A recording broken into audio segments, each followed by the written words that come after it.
നമസ്കാരം. ഓച്ചിറ പരബ്രഹ്മ ക്ഷേത്രത്തിൻ്റെ വിശേഷങ്ങളാണ് ഈ വീഡിയോയിൽ നിങ്ങളുമായി പങ്കുവയ്ക്കുന്നത്. കേരളത്തിലെ മറ്റ് ഹൈന്ദവ ക്ഷേത്രങ്ങളിൽ നിന്നും തികച്ചും വ്യത്യസ്തമാണ് കായംകുളത്തിനടുത്ത് ഓച്ചിറയിൽ സ്ഥിതി ചെയ്യുന്ന ഓച്ചിറ ശ്രീ പരബ്രഹ്മ ക്ഷേത്രം. കൊല്ലം ജില്ലയുടെ വടക്കേ അറ്റത്താണ് ഓച്ചിറ. മഹാക്ഷേത്രമായി അറിയപ്പെടുന്നുണ്ടെങ്കിലും ശ്രദ്ധേയമായ ഒരു കാര്യം, ഇവിടെ ക്ഷേത്രമില്ല, വിഗ്രഹപ്രതിഷ്ഠയില്ല, നാലമ്പലമോ ബലിക്കൽപ്പുരയോ ഇല്ല എന്നതുതന്നെയാണ്.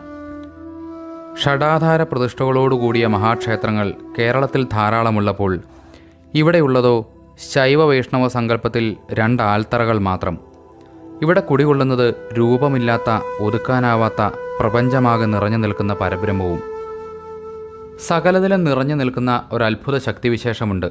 അതിൽ നിന്നാണ് സകലതും ഉത്ഭവിക്കുന്നതും അതിൽ തന്നെയാണ് സകലതും വിലയം പ്രാപിക്കുന്നതും. ആ ശക്തിയെയാണ് പരബ്രഹ്മമെന്ന് പറയുന്നത്.